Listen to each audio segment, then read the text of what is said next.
Right there. That's my audition reel. Hire me to clap on your record. It's all I've been asking for. The clap track. Welcome to the Wholesome Music Podcast. My name is Augustus Watkins. Pronouns he, she, they. I'll take it as you give it. I'm not too concerned about the pronouns for myself. I will respect yours.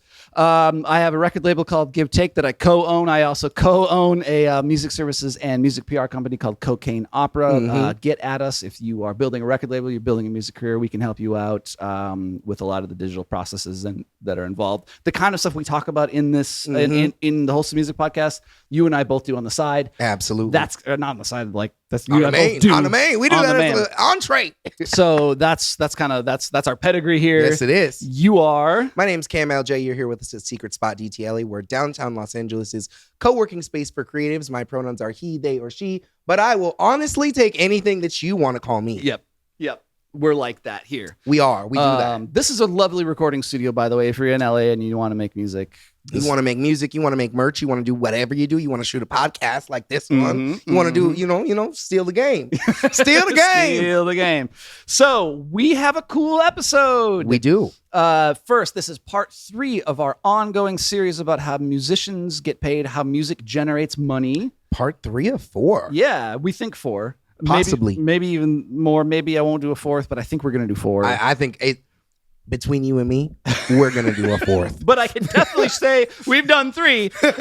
This is how performers get paid. Yes, it is. So if you want to catch up on this, we've done, in the previous episode, we did how songwriters get paid. The previous episode to that, we did a kind of a kind of quick, the origin of music copyright and how anybody ever got paid for music after, like, basically since capitalism began. And the deep, dark origin story of music copyright. We went to the 1400s. We did before the printing press. Yeah. So it gets that's part 1 of that. If you missed that, go back and listen. It's worth it. Yeah, 2 episodes ago. Okay, so we did kind of 2 segments on that. There was a lot to talk about. We talk about a new initiative from TIDAL. TIDAL, the music streaming platform that isn't dead. TIDAL is doing some cool things to kind of capture momentum in the culture, and I think they're kind of coming for SoundCloud. Yeah, not Shopify. I do have to say, by the way, in this episode, for a while there, I couldn't say anything right. No, and we do need to let the people know that God damn it, Cameron. It's Thanksgiving tomorrow. God damn it, Cameron. God damn it. If you don't get it yet, you will. Oh, Jesus. Stick around for plenty of lies, date-based lies. We got some great fake news for you this week. Cameron has some calendar-based lies that are worth sticking around for.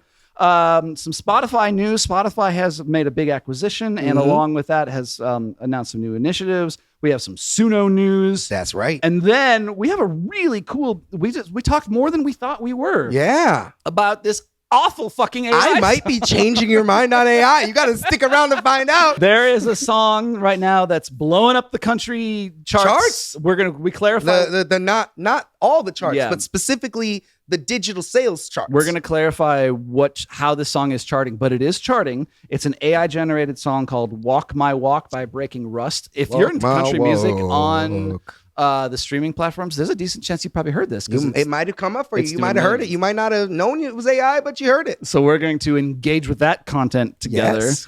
And then safety in numbers. If you're listening to AI music, get a friend, buddy system. We hold hands under the counter as we do this because just in case because I need support while we do this. And then we talk a little bit about kind of the implications of a song like this. Yeah, it was a cool discussion. We do a little deep dive. So my friends, please like, subscribe, and share with a friend. Share, follow if you're listening on audio, and let's get into this episode. This is episode 22.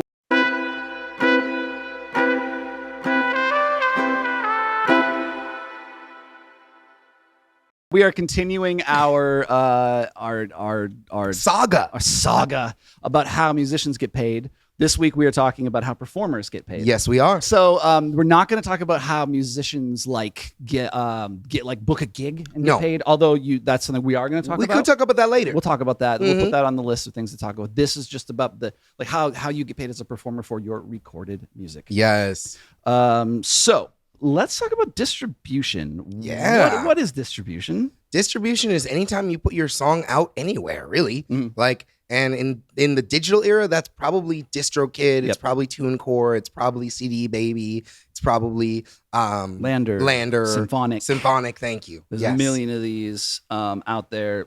Do you have we'll touch on this a little bit. We'll touch about what they do, but Mhm. do you have an opinion about them? Do you have is there one that you're loyal to? No. Yeah. No, not really. I think each one has its own shitty parts. Yep. Yeah. Like each one has its own downfalls. Yeah. I generally say the cheapest is DistroKid, Yeah. but you're dealing with DistroKid. Yep. Yep. So there are some that DistroKid's most popular. The downside to DistroKid is that they lock you into a monthly payment, mhm. and then there are others. You can pay for a year though. Okay, but there are others that you just pay to register a song. Yes. So you're not perpetually. You're essentially paying. with DistroKid, you're either paying per upload, and then the DistroKid is really interesting. I have a lot of experience with them, Mhm. and they will very much charge you a yearly fee, and then anytime you want to upload, if you're on the yearly plan Mhm. and you want your songs to stay up, I think it's $20 a year. Yeah. And then if you want your songs to stay up at, say, your membership expires, Yeah. then you pay an additional $29 per song. Wow. So you think you're getting in the door really cheap. Yeah. Oh, it's $20 a year, bro. This is great. I never even think about it, bro. It's great. Yeah. It just no.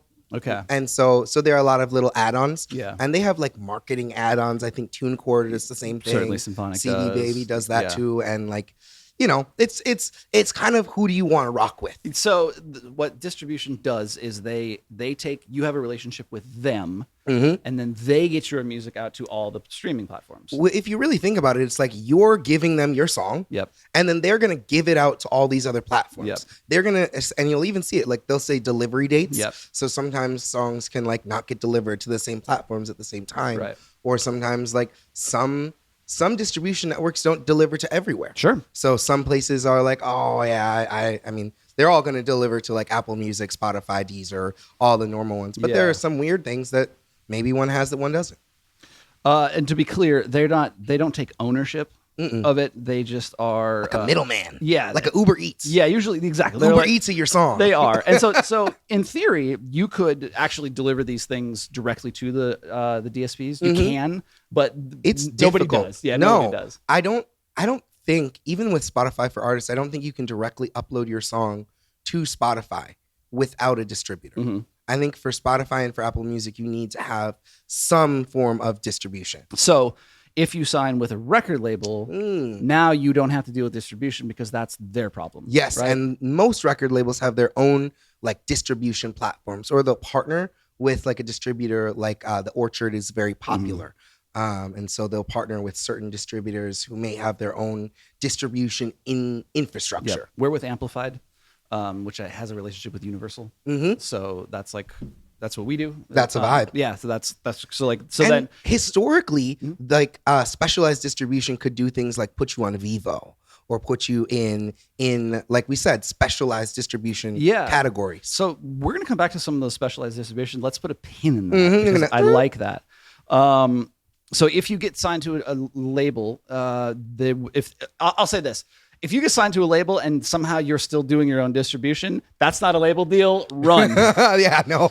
And now there is something else just to touch on briefly called the distribution deal. Mhm. Do you want to explain that real quick? So a distribution deal is when you strike a deal with a distributor or with an entity, and they agree to do the distribution for you and take a percentage from that. So basically, it's rather than you going to CD Baby or TuneCore, you're going to go to one of these companies. They've got a relationship with an Orchard or an Amped or whomever. Usually a little bit more premier. You wouldn't really go. It would be kind of a red flag if you go to sign a distribution deal and you find out that it's being distributed through DistroKid. Oh, don't do or that. Yeah. through TuneCore. That's kind of a big red flag. So they're usually creating their own or aligning with a larger distributor. And then the point of that is that they're going to handle your distribution. So it's kind of the benefits of a record label deal in terms of like the infrastructure side of a distro, but you're not in a full record label deal. Yeah, and just distribution deals can also come with like certain perks. Like you can see them with an advance. It's not as common, but you can see it with an advance. You can see like a distribution and a publishing deal go hand in hand. Yes. You can see artists choose distribution over a traditional label because maybe they don't want to sign a 360 deal, or maybe they just want more freedom, or maybe they want to own their own. Maybe they just want to try it out. So what will a distributor do financially? Because this is about getting paid. So what are they going to? Oh goodness, what is a distributor going to collect for? I wrote it down, but I'm not. Tell me. We keep doing this thing where I put you on the spot. Yeah, no, and I'm gonna I do the research and then I ask you. Why don't you tell me? Obviously, why don't you? God damn it! Why don't you tell me what you got? You would be much more eloquent. Why don't you do it? All right. So that's what I said. So who is that distributor is going to collect for streaming, program streaming, which is Pandora. Yep. Which I thought Pandora was a SoundExchange thing, but they're not. Permanent downloads. This is going on iTunes. Okay. So I'll pay it's $1.29 now or whatever, the $1.50. I'll pay $1.29 on iTunes. You could still set it for 99 cents if you want to lose the 29 cents. True. So then my distributor will collect that $1.29. They'll take their little cut and then I'll get the rest. Yep. YouTube and YouTube Music, including ad revenue from Content ID claims. Yes. Social media, your Facebook, Instagram, TikTok. When somebody, that's why like adds your music in their story or adds it to a reel. You're gonna make a little money off of that. The fitness platforms, Apple Fitness or Fitbit. What's the Peloton? Yeah, the Peloton bikes. That's that situation. Gaming platforms and streaming like Twitch. And of course, let's not forget. Probably, not necessarily, but probably physical sales. Okay, so yeah. If like when you're at the point where you're doing physical, if your distribution deal includes physical sales, or if you're doing something like releasing dropship vinyl, or dropship like physical products, then yes, physical sales should be included in your distribution deal, because at the end of the day, what are they doing? Exactly. They're distributing your music. So there's two pieces of data that often come with a song, and I think this is really important. These are the ISRC and the UPC. Yes. Shall I explain those to you? Please do. Because I get the codes. I see them. I know you know. We seen them. Yeah. And we use them. And you have to use them. So because otherwise your song can't be identified. Exactly. So the ISRC is the International Standard Recording Code. I'm glad you didn't make me say that, because I would have messed it up. I'd have been like, well, it seems maybe the international, maybe the stupid realistic crap. This is why you come to the Wholesome Music Podcast, because you learn shit like this. So this is the ISRC is the main code. If you go to a DistroKid, TuneCore, CD Baby, most of the time they'll provide this for you. Yes, they will. This is one of the things they'll give to you. When you get into a little bit more like advanced distribution, like I can't speak to Orchard, but like some distributors at the higher level, they'll actually require you to go get your own. Yep. Not a big deal to go get an ISRC. You can do it yourself. There's no reason why you shouldn't just let TuneCore or get it. Once your song is submitted to a digital distribution platform like TuneCore or DistroKid, then you can go back into your song and it will be in the details about your song, and you can copy that ISRC. And that's code. important, because every piece of recorded music should have an individual ISRC. Yes. So I put a single out on my comp, and then then we put that single out on your record. Even though they're completely two different things, they'll have two different UPCs, which we'll touch on in a second. Even though it's the same song, it's the same recording, it'll be the same ISRC. If it gets remixed, it'll be a different ISRC. As soon as you create a new sound recording, that's a new ISRC. A live version will be a new ISRC. But if I drop the single and then I put it out on my record, 6 weeks later, that should be the same ISRC per song. So you're talking about like waterfalling, right? Like like I'm releasing this song before I release it on the album. Yeah. And that when you release a single before the album, that's going to be the ISRC. Track that stays ISRC. the same, because then you can keep your streams. Yeah. So you're not like re-uploading and trying to reclaim that. Unless unless your song gets flagged. And then And- you're just fucked. And why would your song get flagged unless you're doing something shady? Although I know there's some things. There's some unfortunate moments. Maybe you weren't using. Maybe someone you knew was using the bots for you. Maybe your weird distributor was sending you a few bots for free. So this is the other thing we briefly touched on was the UPC, sometimes called the EAN. Yes. Now a UPC. This is like Universal Product Code? Nice. Yes. This and I didn't even write the EAN down. I'm gonna let you. Couldn't tell you. Could not say. EAN is the European one. I will say. Okay. I will say that. I'm gonna guess it starts with Europe. It could be European something. But I think like Europe, Asia, and like maybe Africa uses a lot of these. So what European action number. Nice. It's the European action number. So this is a case where everything does need its own barcode. Yes. So if I release the single just as a single, that's a barcode. If I do a maxi single, that maxi single will have a barcode. If I put that on a record, now the record will have a barcode. It's kind of attached to the physical product, like what we would think of as the physical product. Back in the day, when you would see a cool rap album cover, and there would be that like little barcode, that was the UPC. Yes. So if you're doing physical media, like you'll be asked to provide a UPC, or sometimes like if you're getting 1,000 CDs manufactured or 100 CDs. If you're getting 100, don't get 1,000. You're getting 100 CDs manufactured. Like they'll either say we can provide you a UPC for $20, or you can give us one. Yeah, do it. And then this is where it's like even if you're making say like a CD version and a tape version, those would have two different UPCs. Yes, because this is about they're two separate products. Yeah. So each version of the product, like if you have a vinyl, you have a CD, and maybe you have a mini disc. And a mini disc. Then each one of those would have their own UPC and their own individual, like, I want to say QR code, and now I'm like, but it's like a QR code, their own barcode. So let's reset, and then we're going to continue this conversation and talk about a couple more things. Yeah, that's right.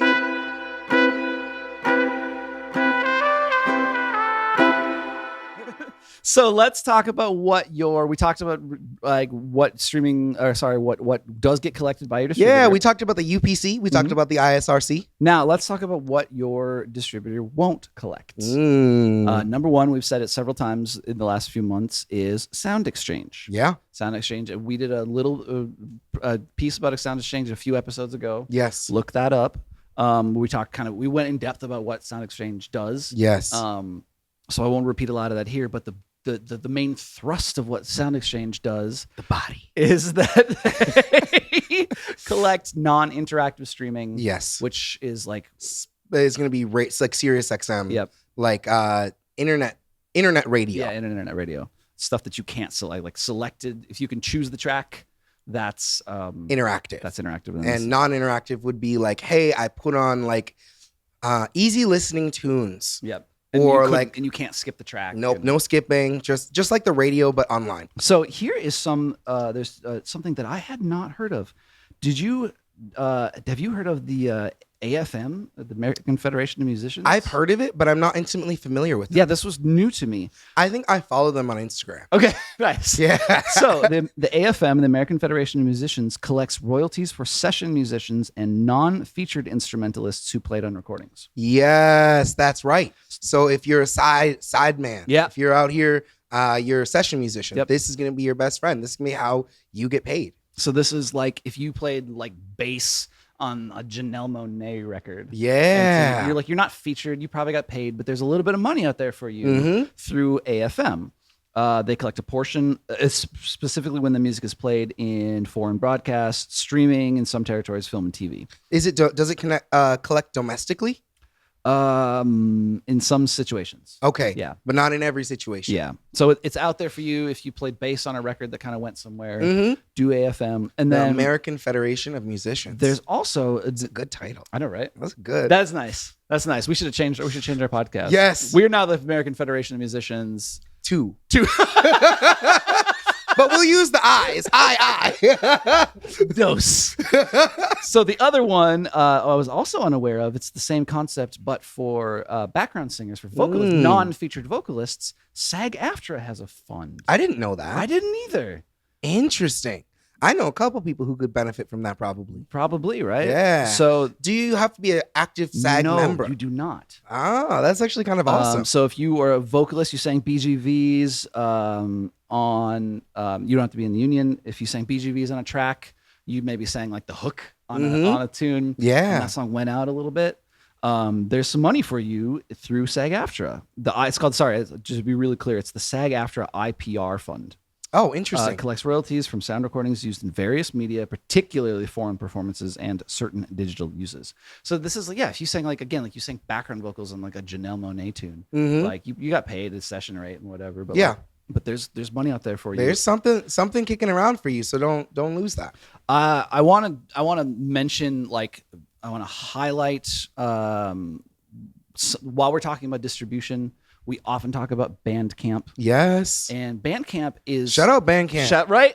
And I wanted to just highlight really specifically because Bandcamp is independent from all of this infrastructure. Yes, absolutely. Bandcamp is not, it's not a PRO. It's not collective management. It's none of these things. It's its own separate business. It's a for-profit, separate business. And we've said it many times, what Bandcamp does is it sells your music direct to consumers. It's a platform. It's just like Facebook or just like any other, I mean, that's pretty derogatory. It's like more like SoundCloud.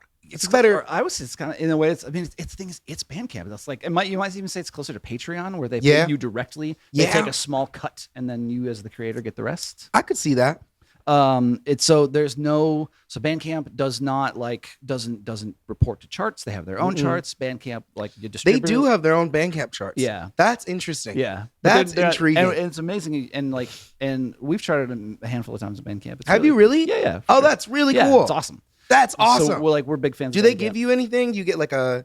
No, but they will feature you on their website. That's cool. Which drives more traffic to it. Yeah. So the winners stay winning. Yes, of course. So I want to just give a specific shout out to Bandcamp. They're when you think about distribution, you should be on Bandcamp, and you should set it up, and just remember this is a direct consumer thing. Bandcamp is the best way to reach your fans and have them pay for your songs without there being something else in the middle, and for you to collect the majority of it. Yeah. Like you're not getting paid like 0.006 cents. Yeah. You're not getting paid like a percentage of your royalties. You're getting essentially everything. Almost everything. Yeah. Almost everything. In Bandcamp, it's like you put a song up for $1.50, you're gonna get well over $1 of that. That's nice. Right. So you put a record out for $10, you're gonna get $9 back. Of that. Yeah. That's nice. $8.50, whatever it is. So it's nice. So it's like what you can get from one Bandcamp sale versus like 10,000 streams, right? Oh yeah. I wanted to just kind of honorable mention another one. You mentioned it briefly, SoundCloud. Mm-hmm. Of course. Again, SoundCloud is not part of this like PRO distro world. So they have a way of collecting now for musicians. So like if you're thinking about distro, you put your music. We're a little bit away from getting paid, but if you're putting yourself on, but with respect to distro, you need to handle SoundCloud separately. Mm-hmm.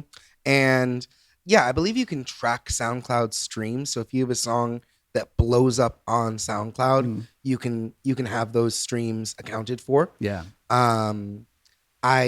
I think SoundCloud is a really, really interesting platform, and maybe he's moving into legacy platform territory. But they're making moves. We should talk. Let's do it like an actual conversation about SoundCloud, separate from this how musicians deep get paid. dive. And then the last one that I just wanted to give a quick honorable mention to is Beatport. We talked about them. Yeah. Yes. So Beatport, of course, is the one that focuses on electronic music specifically. And so you can check your distributor might get you on Beatport, but it might not. And that's one of those ones that you're definitely going to have to select the extra box for. Yeah. If it's available. And your distributor might not do it. So it's worth checking into because it's the money will get collected by your distributor, but if they don't, then I think you can get in independently by yourself. So just wanted to mention that. So that was part 3. Yes. I think we're going to do a little roundup of, I think we'll do a part 4. There's some unanswered questions and some pieces just to kind of tie this all together. Yep. But that is the meat and potatoes. Meat and potatoes of how performers get paid for songs in the digital world. Yes. And again, this does not include conversations about how you get paid for a gig. No. That's something. No, that's a whole separate conversation. We'll cover that another time. So next week we'll do part 4, and I think that'll be the end of it. That'll be a wrap. I don't promise because these get exciting. No promises. So that's that.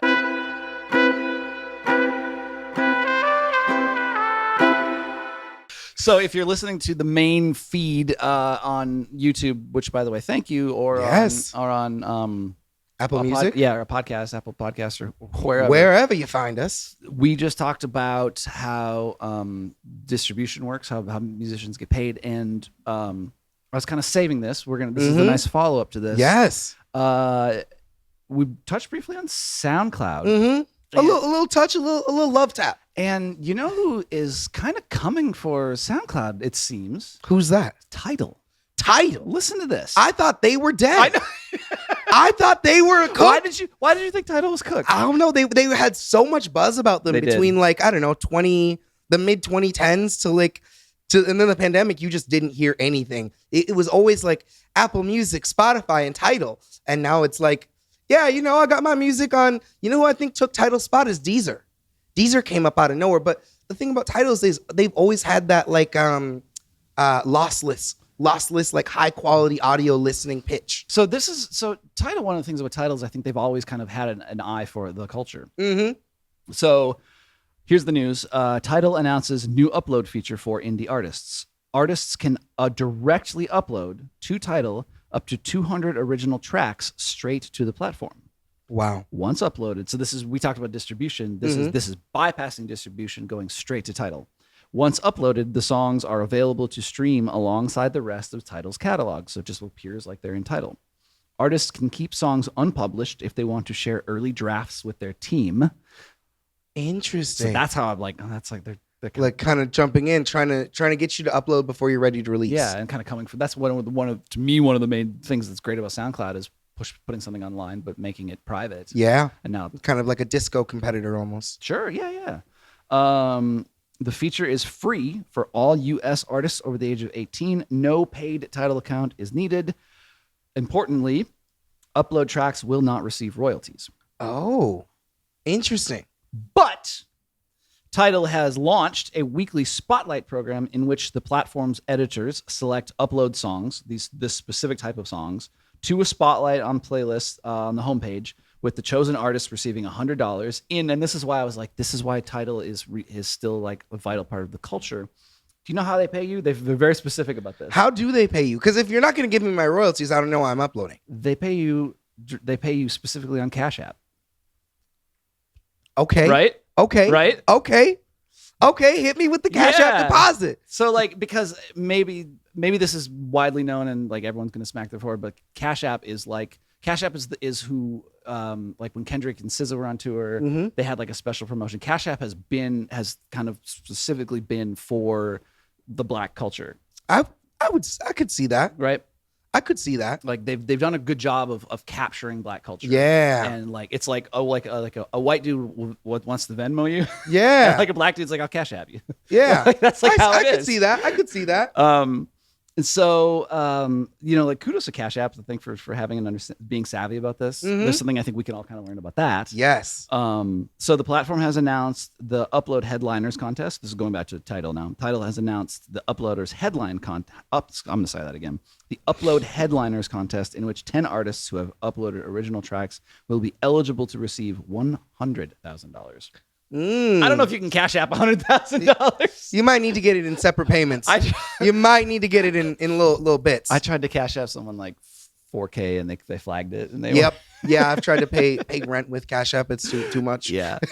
I think Cash App is a Square property. I think that's owned by Square. Interesting. Yeah. Okay. And I mean, it would make sense why it's an easy integration. Yeah. Right? Because Square is integrated to every. It used to be Block, and then it became Square. And Cash App is one of their properties. Yeah. So I think there's like two things that I think are worth highlighting. One, TIDAL is not dead. Apparently. No, TIDAL's still out here, and they're making moves. And I think it's really interesting because it does sort of allow for a certain level of creativity. There's a lot of people who don't want to go deal with There's a lot of people who don't want to deal with the distributor thing. They don't want to pay $30 a year to keep their song up on on there. That's true. They just like, I don't know if it's good or bad, but at least it's like it does something for the culture, right? To be able to say like, you can put your stuff here. I wonder what TIDAL listenership is like. Like, are you accessing? Obviously, you're not accessing the same number, the same volume of listeners as you would on a YouTube, TikTok, or Spotify. Sure. So it's definitely going to be a smaller segment of the market. Yeah. But as a discovery platform, I'm curious, like, what they can do in like the coming term, maybe to make it a more discovery friendly platform if they're going to continue to like try to attract newer artists or like upcoming artists. Yeah. TIDAL holds a small, this according to the AI Overview. Summary. Yeah. TIDAL holds a small market share in the US music streaming industry, accounting for approximately 0.5% of total subscribers.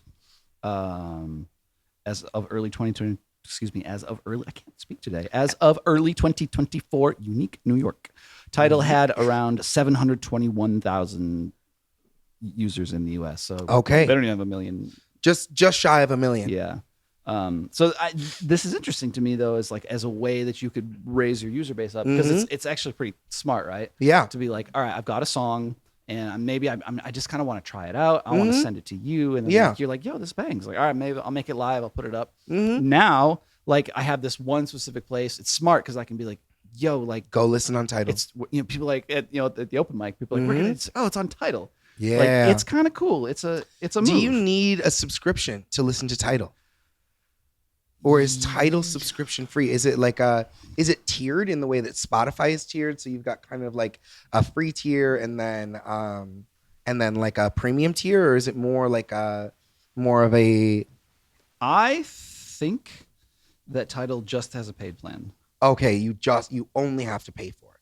Yeah, I think Spotify is kind of unique in that. That they offer the free tier. Yeah. Really, that free tier kind of operates more like a non-interactive, like listening platform, because you can skip, but you can't choose. Yeah. And you can't always skip. Yeah. So we kind of touched on that. I'm pretty sure that Spotify, that version of free, comes out of SoundExchange. This is like a tongue twisting day. So yes, Jesus, TIDAL has a student. And it has a DJ extension for $9 a month. Yes, it does. Has a DJ program. Oh, on TIDAL? Yeah. I thought you were talking about the Spotify DJ, and I'm like, that's free. Yeah, no. TIDAL. I have a feeling it's has to do with performance royalties. So TIDAL's out here. I thought that was kind of cool. That is cool. And I think they're kind of coming for SoundExchange. For SoundCloud. God damn. Definitely not coming for SoundExchange. They're locked in. Coming for SoundCloud. I think we'll have to kind of talk about SoundCloud has done some interesting things in the last couple of years. Yeah, they have. They're not out of the game either. No. SoundCloud, and there was like the SoundCloud era. Yep. There was like an era where SoundCloud was cooler to have your music on SoundCloud than to have it on streaming. Where SoundCloud was driving the culture. Yeah. And that's the thing that I'm excited about with TIDAL is I think they're kind of making that move. Like the integration with Cash App speaks to a certain community, right? Yeah. And like TIDAL has always had a connection. TIDAL, I think, has had more of a pop culture connection. Yes. Has had more of a hip hop connection Exactly. because of Jay-Z. And because I think they're from Rock Nation. So that whole thing is born out of the Rock Nation. Yeah. Okay. Yeah. So they're like TIDAL has a connection to black culture and hip hop culture. Yeah. That none of the other can claim. Yes, for sure. Like, and I think SoundCloud also plays in that space a little bit of being like more individually led or for the people. Yeah. It's definitely more of like a hey, you upload it, you get people to listen to it situation. Yeah. Interesting, I think the last thing that I think is worth highlighting about this is just to always remember that everybody in the music industry is having to innovate. Yes. You could have a fucking TIDAL level business, like this huge business with millions of customers and all that, and you still have to innovate. Yeah, you still need to keep present, keep current with the times. And it also highlights one of the things why the music industry is so difficult, because it's always changing. It is. It's constantly shifting, constantly changing. So now DSPs are somehow becoming like direct uploads. Like that's wild. That's really interesting too. Right? And I think it does make, this is like just quick, but I think it makes the music industry more accessible because if you Yeah. don't have to go through like a third-party platform to upload your music. Do you remember the first time you uploaded your music to like CD Baby. Yeah, and you were like, wait, how do I get it? How do I put my music like on like where everybody else? I want to do that. And there is that like little bit of intimidation, I think, for new artists where they're like, how do I do it? And maybe you watch a YouTube video, and YouTube University helps you get over the hump. But like, I do think if you could just like so many people just I just upload my music to SoundCloud, or I just upload my music someplace where it's really easy. Bandcamp. Yeah. And now Tidal is kind of a place like that where you're just like, you know what? I'm just going to put this on Tidal and send it to the homies. Yes. And whatever. And make it happen. And it's also smart. And get paid. And it's also savvy for on Tidal's level because anybody who's a competitor of Spotify should be making moves right now. Yes. Just to except for start Apple, taking away some of the market share. Apple Because people doesn't are need to do this. leaving. Exactly. People are leaving. They should. They should. Because Apple Music is still less popular than Spotify. Yep. And it's specifically popular in the US market. Yep. So as people leave, and obviously like music for Apple has a different motivation than music for Spotify.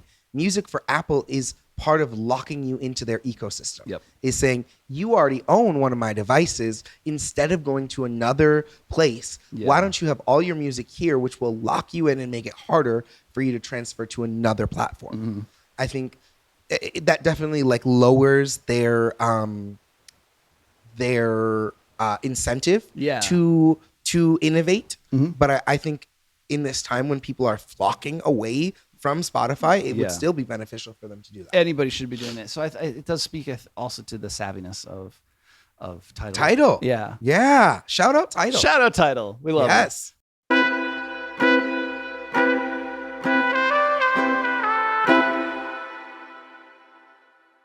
Normally we record these on a Monday, Yes. but we had a week, It's been a week. so we're recording this on a Wednesday. It was the holiday week.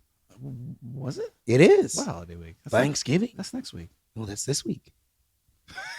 No, that's next week. Are you sure? Yeah, positive. How sure? Very, very sure. What if it's open mic tomorrow and Thanksgiving? I know that it's not. I know that it's not.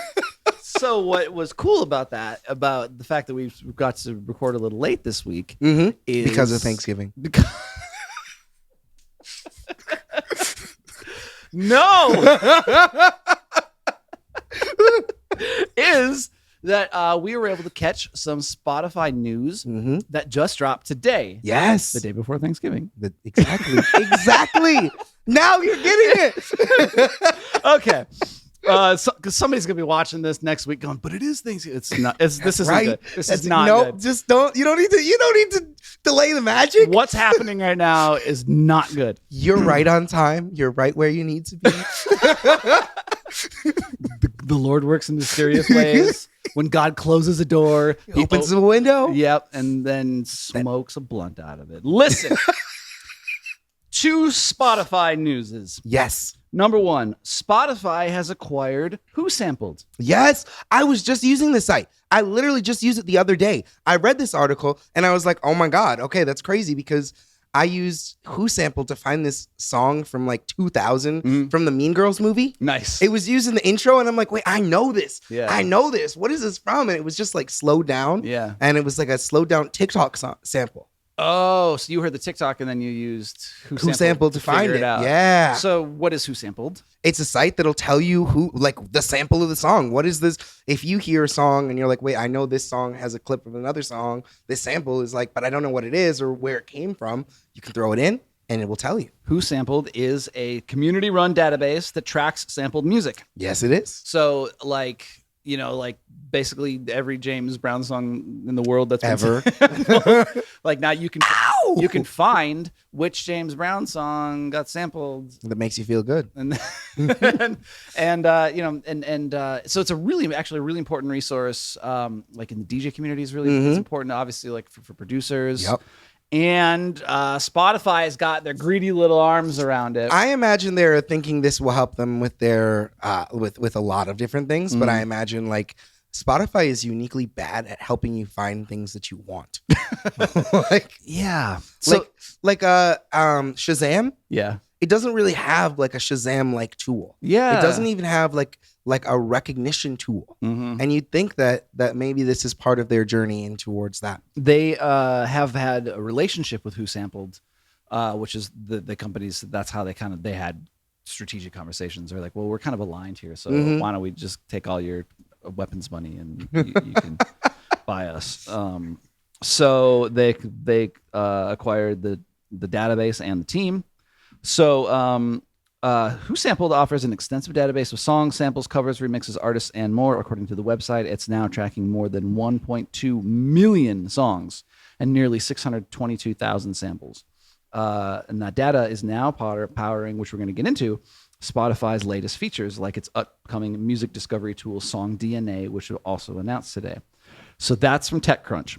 Interesting. Now we're going to profile an article from New Industry Focus, zooming out on that. So we know that SoundCloud has acquired WhoSampled. Spotify. Oh, God. Spotify has acquired WhoSampled. It has just been It's like a day. that It's today. It's a day. I'm just giving misinformation. It's because it's the wrong day. It's because it's the day before Thanksgiving. That's misinformation. No, it's not. You should be able to trust what comes on the internet blindly without verification. And it's not fake news. It depends on when you listen. Yeah. Okay. Yeah. We may have. What are they? Alternative facts. That's right. Those are alternative facts. Spotify has fucking bought WhoSampled. God. Okay. That's right. So let's talk about Spotify's kind of bigger objectives. Yeah, their bigger announcement. They are now going to offer more song credit information. I saw this as well. I saw this. This is really interesting. I think this is good. Yeah, this is an area where they've really TIDAL, for instance, has been great from day one about song credits. Yep. Shout out again to TIDAL. And I believe this is just coming for premium users right now. Yeah, typically, but that's it kind of what they do. should come out eventually. Yeah. So credits will now include engineers and featured artists. And like the thing is, like when we profile something that Spotify does specifically, it's because they're the juggernaut. They're the juggernaut. Yeah. And so it's about they are the elephant in the room. Exactly. And so like what they do signals a lot about like what the music industry's priorities are. And what's kind of important for streaming music. So I don't like to center too much on Spotify, but I think that's why it's important. I think it's important because Spotify does drive the market as the like industry standard. Spotify is the largest platform, so therefore they kind of command. If Spotify isn't doing something, it gives other companies license not to do it. If they start doing something, it also encourages other companies to be like, hey, maybe we should be doing that. Yep. Or in the case of maybe lends credibility because looking at TIDAL, they've been doing a very good job of that since day one. Yes. So Song DNA, that's their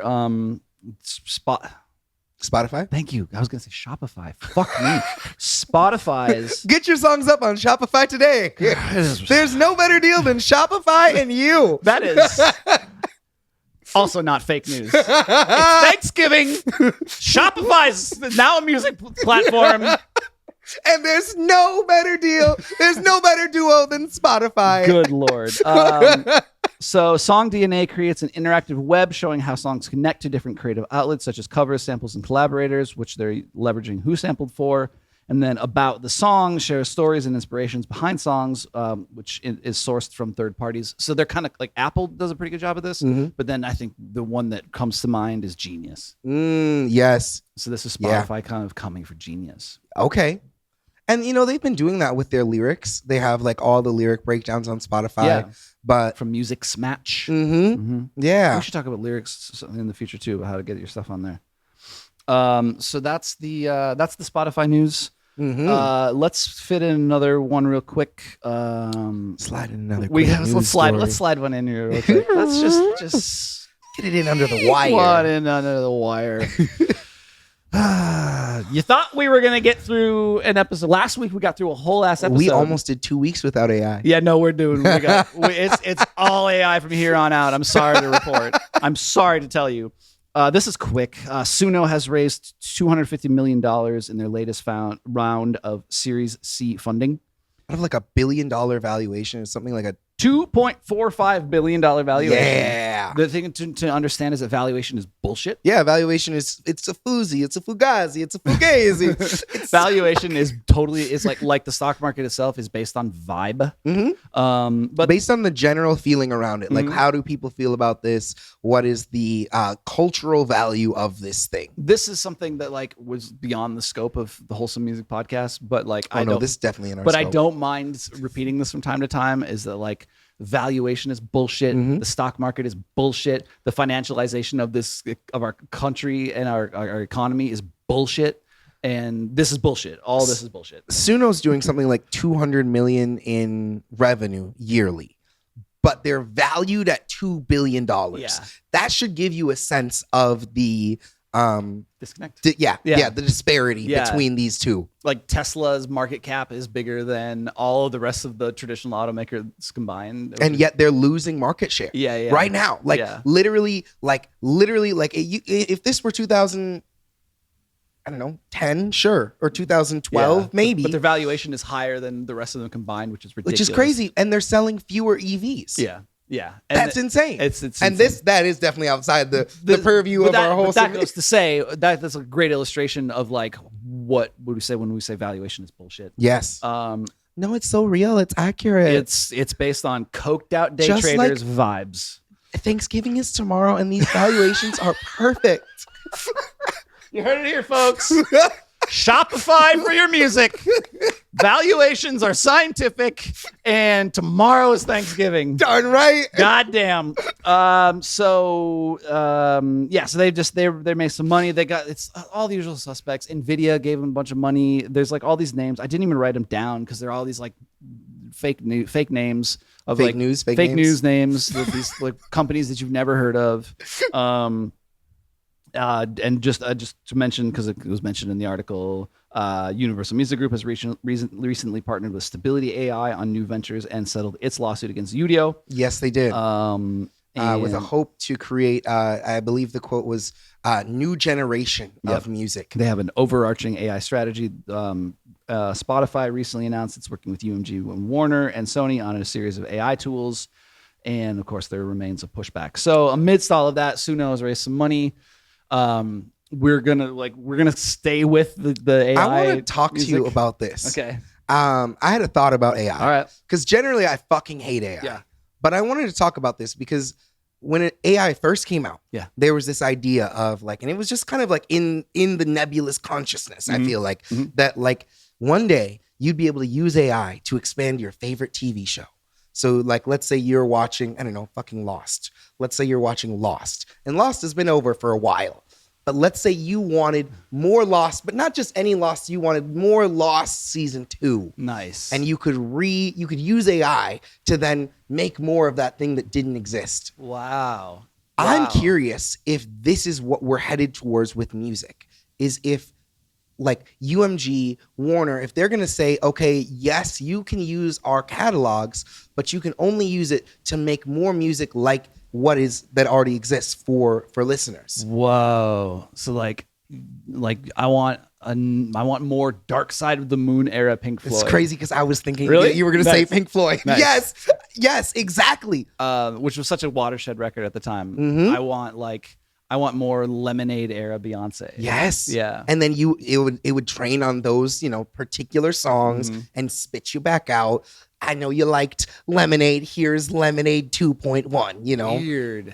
And I just wonder if that's this future that we're marching towards, and if just as a thought experiment, if that is any less destructive than just purely creating more random new music. Okay. Do you have what's a favorite record of yours, like a desert island disc? Let's say Mac Miller. Let's say Mac Miller's Swimming Pools. That's a great one. This deepens it, of course, because he's no longer with us. So, do you want more Swimming Pools era Mac Miller? AI generated? Would that make you happy? Would that like warm your heart? It's tough. Like it wouldn't be the same. Yeah. But if you have a playlist and you were filling out the playlist of songs and it hits the right, if it was done right, it sounded good. Maybe, especially if I knew the estate was getting paid. I think that would make a big difference. If I thought that everyone was getting accommodated appropriately, Yeah. I think that might be better. It's interesting because now it's like it does let you. One of the things that I think in the positive end, and then I'm going to counterpoint it right away. Yes, is like it does let you kind of extend the cultural moment that a major record can kind of make, can create far beyond its lifespan. It can like make a cultural moment evergreen. Yeah, which is like kind of cool. On the other hand, that's really fucking grim. It's going to devalue the original product too. It devalues, but it also, because it further commodifies the product. Because now it's like, I didn't just make this album, I made this platform that has to be trained on, that AI is going to train on to make more music. So now you'd be like expected to like upload your outtakes, and your B-sides, and like it's very weird. It's very grim. I don't love it. Let us know in the comments what you think about that. Let me know what you think. Yeah, let us sound off on that if you'd like to listen to more Mac Miller or more of your favorite record. More dystopian replayed futures. What a fucking great thought experiment. Yeah. Thanks for doing that. Thanks for fucking me up like that. It's the day before Thanksgiving, and this is what you do to me. You needed something to be thankful for. You're so ungrateful, Augustus. I am so grateful for that thought experiment and for Thanksgiving, which is definitely tomorrow.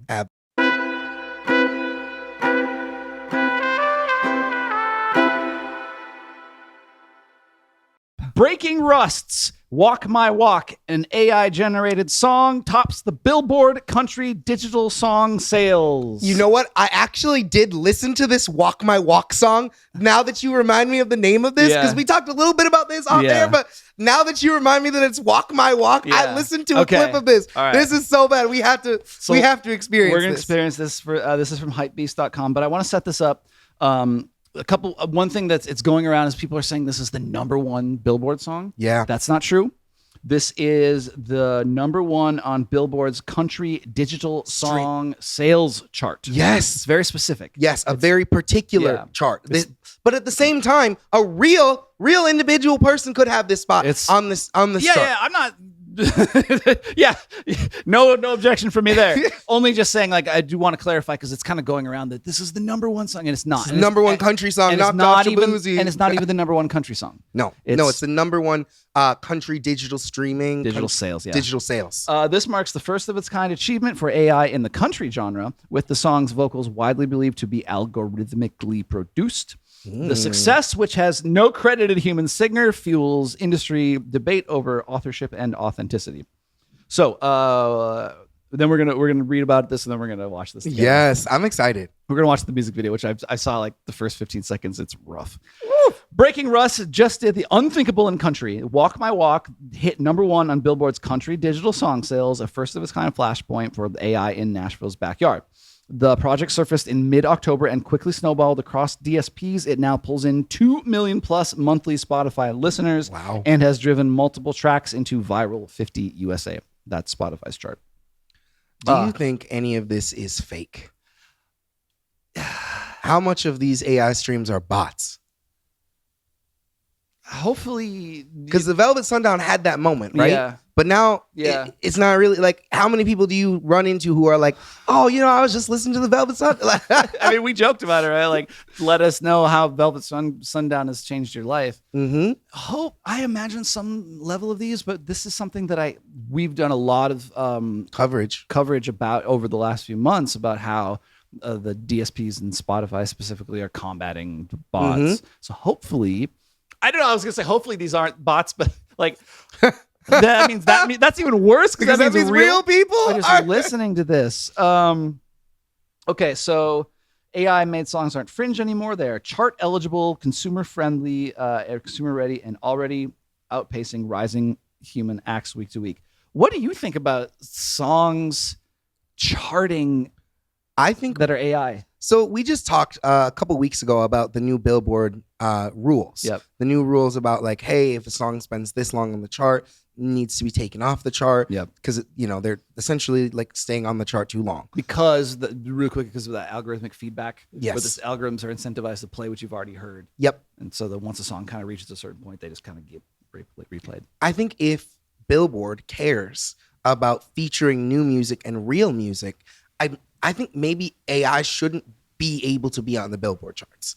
I think unless your song has a human element of creation in it, Even if I would go so far as to say, like, even if it does have an, I think if you this might be controversial, but I think if you make an AI track, yeah, and you sing on it, and people love what you said and sang, I don't like it, but I'm happy that you did it, and I think that could be, or maybe if you, I think at least the artist has to be human, like the performer. The main performer should be human, and then your song can track. But what about who wrote it? If AI wrote it, but a person sang it, are you chill with that? What part of the writing? Like just the lyrics? Lyrics, yeah, just lyrics. So I'm fine. You're fine with that? Yeah, I'm okay with that. I think we're already in this era where, like, I know you've been in like group writing sessions. Yeah, can you imagine how many times it's like, give me a synonym for. Oh yeah. For open, like whatever it is. It's like it's like, there are purists about rhyme zone. Yeah, like absolutely. Like, fuck that. Give me a rhyme. Yeah, rhyme zone's rules. great. Yeah, rhyme zone's awesome. But I do think it opens up this discussion of when is it yours? What if I started with the AI concept and I changed some of the lyrics? Is it mine now? When how do we differentiate that? And maybe that's the argument Billboard's having here is like, well, we can't differentiate how much AI is okay, so it's all okay. Yeah, it's like, I think if I put myself in Billboard's shoes and I'm like, I'm thinking like, all right, so we want to like maybe carve out some exceptions for AI. I think you have to be really thoughtful about that. Maybe there's an AI chart. I was kind of going that direction. Yeah. Maybe there's like a AI specific chart, like best AI songs of the week. That breaks my heart, but at least it keeps them off the fucking human charts. Well, it keeps them from competing with real writers and taking the place. It kind of gives them their own space to exist. Yeah. So I'm interested in that. The moment lands amid a broader wave of AI artists crossing into Billboard metrics, with debate intensifying over disclosure training data, which is something we haven't touched on. We've touched on before. But not in this conversation, and how platforms should surface machine-made music. So one of the things, going back to your thing about like, okay, so if it's AI generated but a person sang it, one of the things that I'm like, I would be very hardline about is like, what's it trained on and who got paid for that? Yeah. So I'm very skeptical about that. If they solve that thing, I don't like it still, but I'm at least like I don't know. I don't want to say like I can acquiesce to it, but like I'm hardline about that. At least. Yeah. What it's got trained on needs to get paid. Yeah. I think like we're in this weird time, and maybe this is the forever time, but we're in this current time where like all of the AI is trained on private, like copyrighted music without crediting those people. And therefore it makes use of that content like an ethical challenge. Like outside of the other ethical issues with AI using so much energy, taking so many resources, like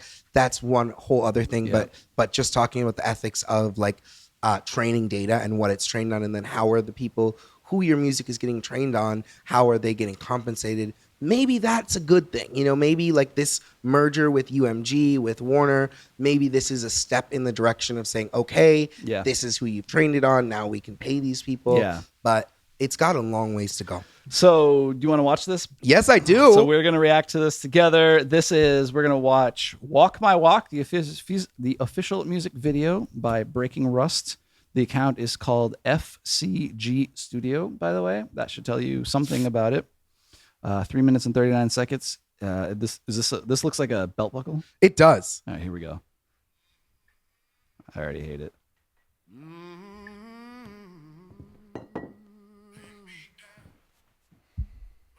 Oh no! It looks so synthetic. His skin. Weight does not look nearly as good as.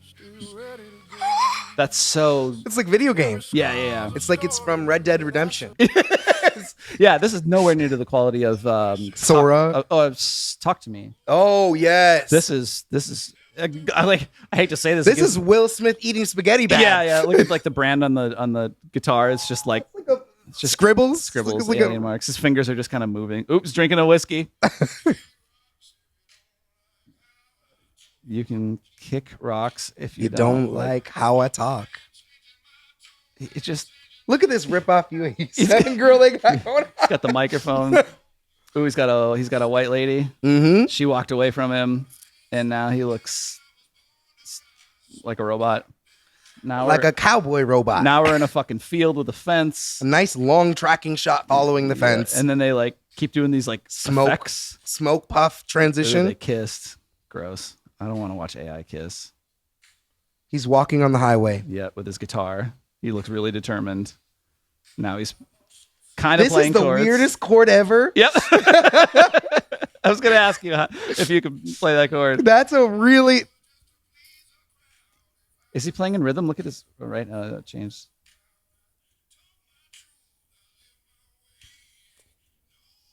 The thing is, like, you could do this real life. Those look like Nazi boots, I have to say. They do. That's creepy. It's very... Those look like SS boots. It really is. People working on the fields.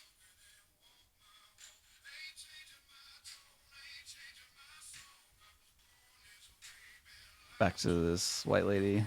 He kind of looks like Ben Affleck. Back to the drinking. Yeah, back to drink. Another. They couldn't even like generate enough like footage. They keep repeating This footage. is the weirdest rust pattern. Weird truck rust. Now he's back on. He's not even like. Really, I'm bothered by the fact that they keep repeating footage. The other thing is looks a little strange is he doesn't necessarily look the same in every shot. It's true. There's his SS boots again. It's a black and white video, by the way. This shot kills me. This like whiskey Red Dead Redemption shot. It looks like it's the same shot played again. It is. That's what I'm saying. It pisses me off. And it's not that interesting. It's just drinking. No, he's not playing in rhythm. No. And he's not playing chords. Kind of looks like it says Baird.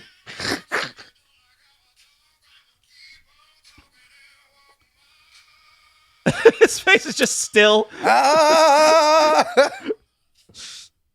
It is really notable how video game like the animation or the AI is. And of course everyone's going to say, well, it's only going to get better, but it sucks now. And it just... Breaking rust.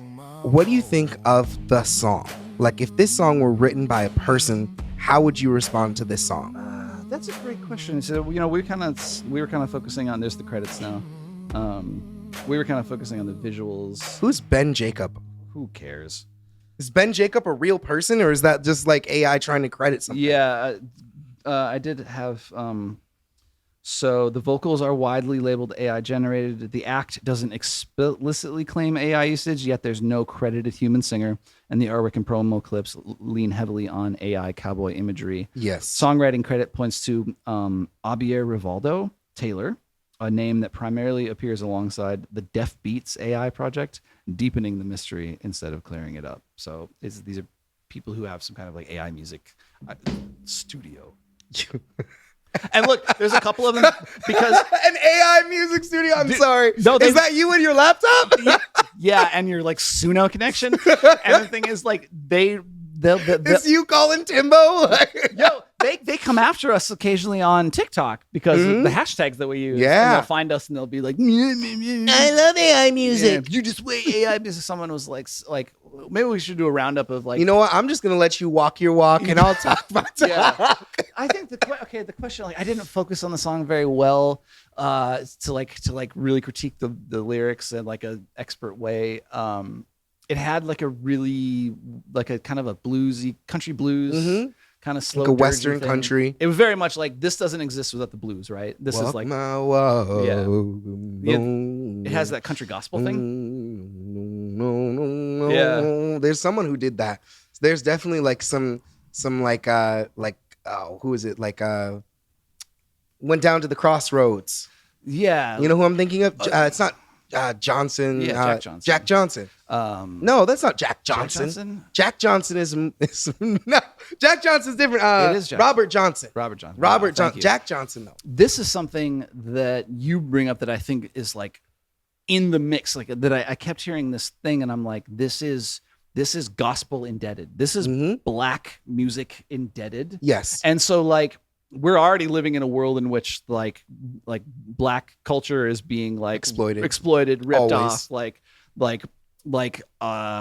they deserve reparations for a number of things, right? And so then now we're gonna let white capitalists like and further create AI exploit that culture. I mean, I think this opens up a really. I don't think we have time to truly dive into it, but I think it opens up a conversation about like music appropriation and cultural appropriation. Yeah, and how country music in particular has this Confederate connotation to it. There's like a lot of like Confederate kind of like sundown vibes within country. And yet if you dive deep into it, a lot of the sounds that we're pulling from, those are black sounds. Yeah. Those are things that come from like field music, work music, things that come from hymns, things that come from these pieces of black culture that are rooted like all the way back like 100, 200 years ago. And just being repurposed for this modern use. So just for this AI use. Yeah. So just to put a pin in all of that, I want to say that we watched this and like the discussion that it led us to was like reparations and slavery. This was not a fun experience. We got to walk the walk. We got to talk that talk. I didn't have fun doing this. I didn't have fun watching this. It didn't lead me to like intellectually happy places. No. This is pretty gross stuff. We're going to do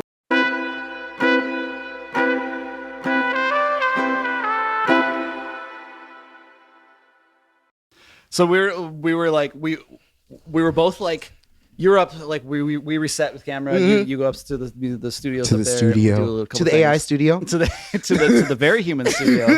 And as you're up there, you're going, it don't like it, you can walk my walk. And so that got us talking a little bit. So I was like, quick, let's get on camera and just talk a little bit more about this. Like, is it in your head a little bit? Oh yeah, absolutely. You know, I think it's interesting, and we kind of like jumped into this a little bit, but I think this medium, like this particular country medium, has some really formulaic. There's like certain things that you need to hit if you're going to make that kind of a country song. And I think sometimes that can be seen as a little bit cheesy or a little bit like easy to replicate. But because of that, I think that makes this particular song very, successful. Yes. And it's not good, but it's well executed. Yeah, very, very well executed is a good word for that. And I think obviously it isn't free of things like how AI music sounds. It still has that like grittiness, that like kind of like crunchiness to the vocals. You're not going to get away from that. But as a song, if you had a human perform this, you had like a live band do this, I don't think I'd be too upset if I walked into a bar and I heard a band playing this. If you walked in, you're like slightly drunk on a Saturday. You're walking into Cowboy Jack's, Cowboy Jack's in Minneapolis. Like one does. I paint my nails and I go to the country bar. Darn tootin' you do. And I meet some nice fellas.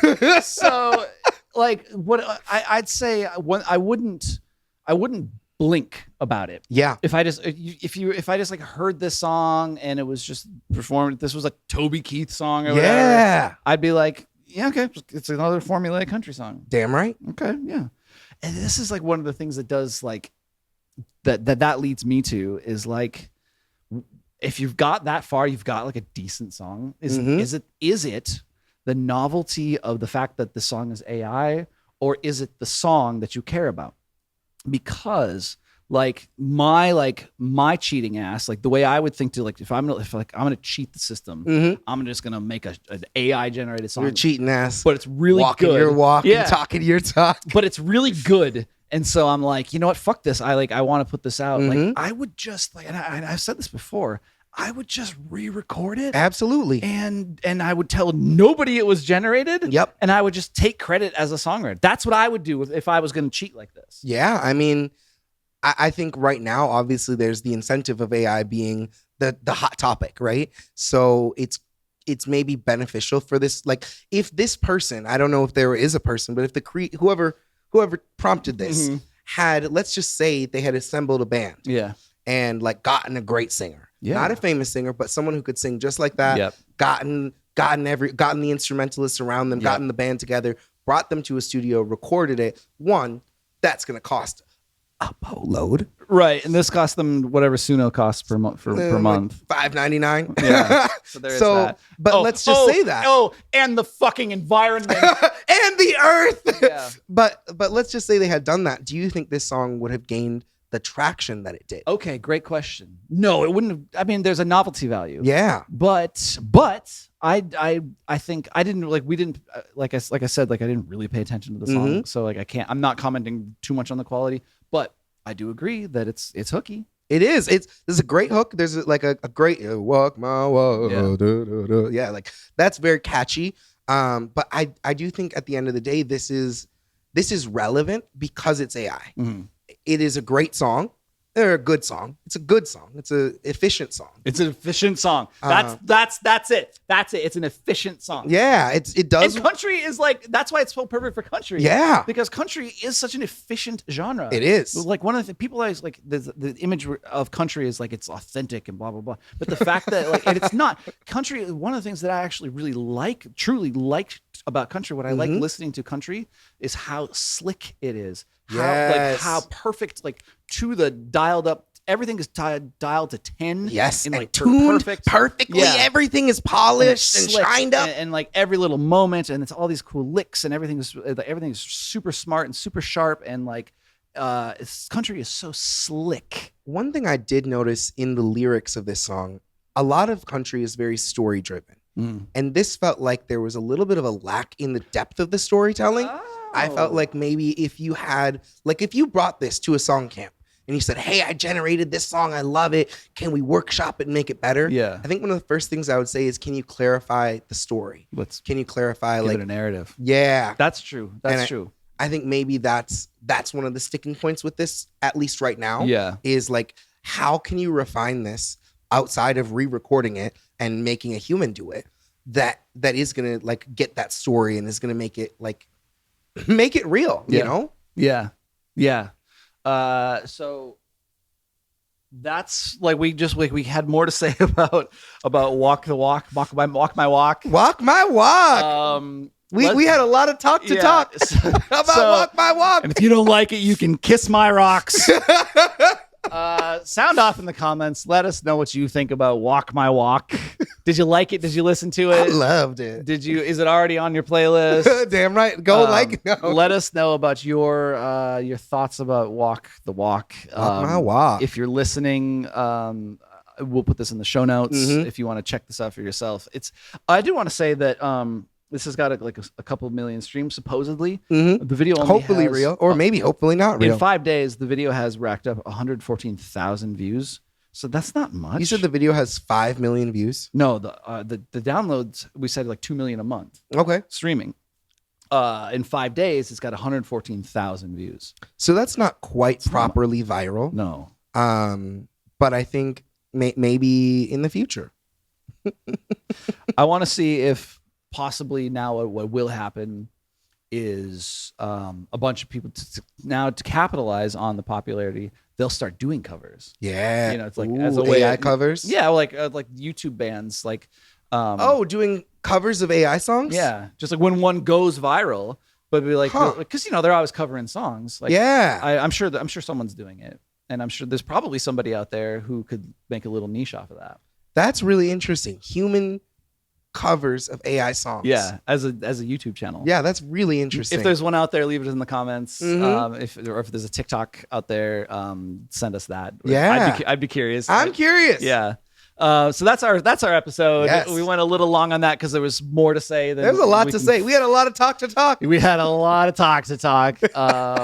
Thank you as always for joining us. If you're listening and watching on YouTube, hit that hype button. Yes. Hit that like button. Hit the subscribe. Hit the fuck out of that subscribe Yes. button. We are so happy to do this every single week, and we'd love to have you along with us.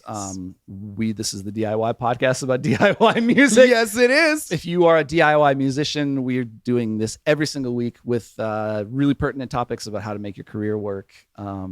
I love doing this. This has been really fun. This has been another great episode. This has been a really nice episode, right? If you're listening on a podcast platform, please again subscribe. So leave us 5 stars. You can get the updates for every single week when we drop these. Show up right into your feed. And join us with that. We are on Instagram and we are on TikTok. That's So right. Join us there. On Instagram specifically, I post and repost a lot of music industry news throughout the week. Mhm. So it's worth a follow just because there's like, it's not just stuff we cover here. Like, It's a lot more. yeah, I share a lot of stuff throughout the week just to kind of like, just to give you the music industry news. And if you're listening on a podcast platform like Apple Music or any other ones, make sure you come on over and check out the YouTube video. We've got a lot of great content here for you too. He's so pretty too. You don't want to miss that. This is a good looking man. I will say this is a good looking person. You got it. It's really You got to check. You got to see this. You want to see this. You don't turn it off. You want to Cut it. see this. It's over. That's the end. Yeah.